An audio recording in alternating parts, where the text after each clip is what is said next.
हर गली हर मोहल्ले में कूड़ा बहुत ज़्यादा है। रियासी एरिया में कूड़ा डाल रहे हैं, उसके लिए सबसे पहला काम है कि एक डंपिंग पॉइंट होगा, एक फ्री ऑफ कॉस्ट लाइब्रेरी जो तैयार की जाएगी शहर के अंदर।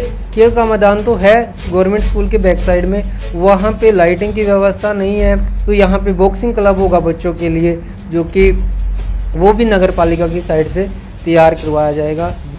जो आर्थिक रूप से कमज़ोर है, कड़ियों के मकान हैं, उनको मतलब प्रधानमंत्री आवास योजना के तहत पक्का करवाया जाएगा। भाई 534 मकान पास हुए थे, उसमें से 64 बने हैं। क्या आपको लगता है कि 5 साल में सिर्फ 64 ही मकान बनने चाहिए थे? नमस्कार, मैं मनीषा और आप देख रहे हैं MS न्यूज हरियाणा। और खास बातचीत में एक शख्स हमारे साथ मौजूद है जो वार्ड नंबर 6 से प्रदीप कुमार नगर पालिका पद चेयरमैन के भावी उम्मीदवार है। तो आइए जान लेते हैं उनसे क्या कुछ कारण रहा है जो उन्होंने चुनावी दंगल में पैर रखा है। सर, सबसे पहले तो आपका स्वागत करना चाहेंगे MS न्यूज हरियाणा। नमस्कार, MS न्यूज परिवार का मैं स्वागत करता हूं। सर, नगर पालिका पद के आप उम्मीदवार हो, क्या कुछ कारण है कि आपने चुनाव में पैर रखा है? सबसे पहले 36 बिरादरी को मेरा प्रणाम। उसके बहुत सारे कारण रहे हैं और जैसा मतलब असंध की पब्लिक चाहेगी तो जो विकास के कार्य हैं मैं कंप्लीट करवाने का प्रयत्न करूंगा। जैसे जैसे मतलब बहुत सारे क्वेश्चन हैं लोगों के जो हमारे सामने आए हैं। करीब 7-8 साल से टीचिंग कर रहे हैं, तो प्रत्येक पेरेंट्स से जुड़े हुए हैं, तो सभी की समस्याएं मैंने सुनी हैं, उन पे सभी पे विचार किया और उन लोगों से ने ही मेरे को फोर्स किया है इस शहर की पब्लिक ने कि सर आप आगे आइए, आप शिक्षित हैं, युवा हैं, तो उनके इस शहर की मतलब पब्लिक के साथ से ही मैंने अपना कदम आगे बढ़ाया है। कहीं ना कहीं आपका मानना है कि लोगों ने आपको प्रेरित किया कि असंध की समस्याओं को देखते हुए कि आप चुनाव के मैदान में आए? जी।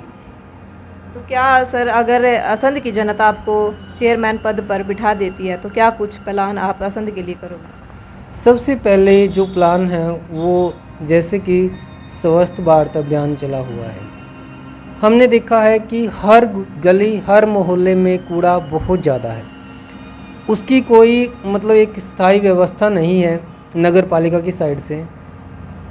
तो कहीं ना कहीं किसी भी मतलब रियासी एरिया में कूड़ा डाल रहे हैं, उसके लिए सबसे पहला काम है कि एक डंपिंग पॉइंट होगा जो शहर से एक रियासी एरिया से मतलब दूर होगा और वहाँ पे एक स्थायी मतलब कबाड़ा डालने के लिए तैयार किया जाएगा, ताकि शहर को सुख की सांस मिल सके, स्वस्थ जीवन, जिस बीमारियों से बचा जा सके। जैसे जैसे गंदगी होगी तो बीमारियाँ भी बढ़ेंगी। आप खुद भी एक युवा है, तो क्या कुछ युवाओं के लिए आप कुछ प्लान लेकर आए? जी, सबसे पहले मैं बात करूँगा कि सबसे पहला जो काम होगा वो है शहर में लाइब्रेरी, जो कि 36 बिरादरी सारे युवा बच्चे उसमें पढ़ सके, एक फ्री ऑफ कॉस्ट लाइब्रेरी जो तैयार की जाएगी शहर के अंदर। नंबर 2, युवाओं के लिए जो मेरा प्लान है वो है खेल का मैदान। जैसे खेल का मैदान तो है गवर्नमेंट स्कूल के बैक साइड में, वहाँ पे लाइटिंग की व्यवस्था नहीं है, दूसरा वहाँ पे किसी चीज़ की कोई व्यवस्था नहीं है। और एक अगर मालिक ने मेरे को मौका दिया या शहर ने मेरे को मौका दिया तो यहाँ पे बॉक्सिंग क्लब होगा बच्चों के लिए, जो कि वो भी नगर पालिका की साइड से तैयार करवाया जाएगा। हमारे युवा साथी है जो आगे मतलब अच्छे पढ़ाई के साथ साथ मतलब खेलों में भी आगे बढ़े, और पढ़ाई के साथ जो युवा है खेलों में भी आगे बढ़े। हाँ जी। और एक free of cost coaching centre, जिसमें क्या है कि जो युवा हैं जो कॉम्पिटिटिव एग्ज़ाम की तैयारी कर रहे हैं, बहुत सारे युवाओं के पास मतलब फ़ीस की व्यवस्था नहीं होती, वो नहीं दे पाते, तो free of cost coaching centre चलाया जाएगा। अगर हम चेयरमैन पद पे लोगों ने हमें मौका दिया, इस शहर ने हमें मौका दिया, तो अगर आपको असंध की जनता आशीर्वाद देती है चेयरमैन पद के लिए, तो जैसे अवैध कॉलोनी आती है तो उनके बारे में क्या कुछ प्लान आपने किया? जी, जितनी भी अवैध कॉलोनियाँ हैं, जैसे कि गवर्नमेंट भी मतलब इस बात से सहमत है कि 70% अगर किसी कॉलोनी में मकान बने हुए हैं तो वो कॉलोनी अंडर ऑफ नगर पालिका की आती है।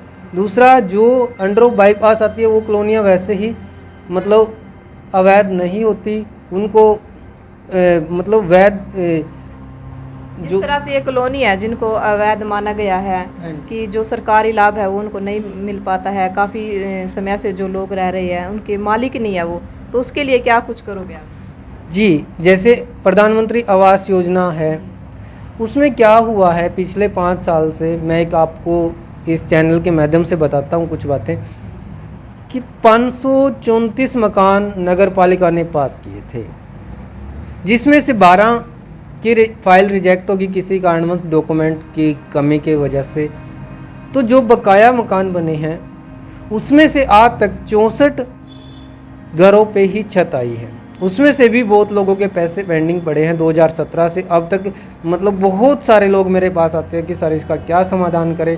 तो मैं हरियाणा सरकार से भी गुजारिश करता हूं कि भाई इन लोगों को जिनको मदद की ज़रूरत है आप उन्हें मदद दीजिए। और एक वादा और करते हैं, प्रधानमंत्री आवास योजना के तहत जितने भी, चाहे वो किसी बरादरी का है, SC का है, BC का है, OBC है, जर्नल है, जो आर्थिक रूप से कमज़ोर है, कड़ियों के मकान हैं, उनको मतलब प्रधानमंत्री आवास योजना के तहत पक्का करवाया जाएगा। जैसे कि युवा आज नशे की तरफ बढ़ रहे हैं तो उसको लेकर क्या कुछ नशे पे आप प्लान करोगे? जी, हमने देखा है कि हमारे शहर असंध में जो ठेके हैं वो मतलब बाईपास के नज़दीक ही है। इस बात पे कभी भी मतलब प्रशासन ने ध्यान तो देते हैं लेकिन उसको आंखें मूंद के निकल जाते हैं। जो क्राइटेरिया है वो वैसे तो 5 किलोमीटर का है, लेकिन उसका दायरा कम से कम 2 किलोमीटर तो रखो शहर से। जितने भी ठेके हैं शराब के या कोई किसी कॉलोनी में अवैध रूप से मतलब कोई नशा बेच रहा है, उस पर पूरी पाबंदी लगाई जाएगी, किसी कॉलोनी में कोई भी किसी प्रकार का नशा ना बेचे। और जितने भी ये शराब के ठेके हैं वो शहर से कम 2 किलोमीटर का दायरा रहेगा उनका, शहर से बाहर होंगे, बाईपास से भी बाहर होंगे। अगर आपको संध की जनता आशीर्वाद देती है तो क्या सिर्फ कुर्सी के लिए ही, काफ़ी लोग हैं जो कुर्सी के लिए वायदे बहुत सारे करते हैं, तो क्या आप अपने वादों पे कायम रहेंगे? जी, हम 15 वार्ड है मेरे शहर के अंदर, 15 वार्ड में से 5-5 मौजूद आदमी आए, वो अपने मतलब जो उनके कार्य हैं वो मेरे को एक लिखत में दे और बोले कि सर अगर आप इन कामों पे पूरे उतरते हो तो हम आपको समर्थन देते हैं। जैसे कि पीछे नगर पालिका के जो चेयरमैन रह चुके हैं, तो क्या कुछ लगता है आपको, क्या उन्होंने काम कंप्लीट किए है जो असंध की अभी भी समस्याएं खड़ी हुई है? एक बताइए, जो मैंने बातें बताई हैं भाई, 534 मकान पास हुए थे, उसमें से 64 बने हैं। क्या आपको लगता है कि 5 साल में सिर्फ 64 ही मकान बनने चाहिए थे, जबकि गवर्नमेंट ने उनको अप्रूवल दे दिया है, हरियाणा सरकार ने बोल दिया कि भाई इनको पैसे डालो, तो वहाँ किस चीज़ की किसकी कमी है, आप ये बताइए। दूसरा, जो ठेके की बात मैंने अभी करी थी भी 2 किलोमीटर का दायरा, वैसे तो 5 किलोमीटर का है गवर्नमेंट का, लेकिन आप उसको 2 किलोमीटर तो दूर कर सकते हो। बाईपास पे कोई गड्डी वाला जा रहा है, कल उसका मतलब किसी घर का चिराग बुझ जाता है किसी नशे के कारण, तो उसके कौन जिम्मेवार होता है? तो यहाँ कमी आपका मानना है कि जो पीछे चेयरमैन रह चुके हैं उन्होंने अच्छे से काम नहीं किया। उसकी वजह रहती है क्योंकि क्या होता है कि प्रत्येक आदमी मतलब ये सोचता है कि भाई मैंने पैसे लगाए हैं और मैं मतलब क्यों काम करूं, तो वो भी उन्हीं की यही थिंकिंग थी भाई मैंने क्या करना है। जो यहाँ पे कूड़े का कार्य है तो आपने देखा होगा सब्जी मंडी में कितना बड़ा ढेर लगा हुआ है और वहाँ कितनी बड़ी कॉलोनियाँ हैं, जबकि आर्टिकल के तहत भी ये कहा जाता है कि आप अगर रियासी एरिया में कोई भी मतलब आदमी कूड़ा डालता है उसको 5000 रुपये का जुर्माना होता है। ये कानून बनाया गया है। तो जब नगर पालिका एक मतलब रियासी एरिया में कूड़ा डाल रही है तो आज तक मतलब क्या किया इन्होंने, उसके बारे में क्या सोचा है? तो आप हमारे चैनल के माध्यम से असंध की जनता को क्या कुछ संदेश देना चाहोगे? मैं असंध की जनता से अपील करता हूं कि भी आप मेरा साथ दीजिए और असंध शहर को हम उस वहाँ ले जाएंगे जहाँ पे मतलब लोग ये जानेंगे कि करनाल के अंदर एक असंध शहर भी है। इतना साफ़ सुथरा आज उत्तर भारत के कागज़ों में पहली नगर पालिका है, लेकिन गारंटी देते हैं अगर हम आए तो पूरे ऑल हरियाणा की पहली नगर पालिका असंध होगी। तो ये थे हमारे साथ वार्ड नंबर 6 से प्रदीप कुमार, जो नगर पालिका पद के भावी उम्मीदवार है।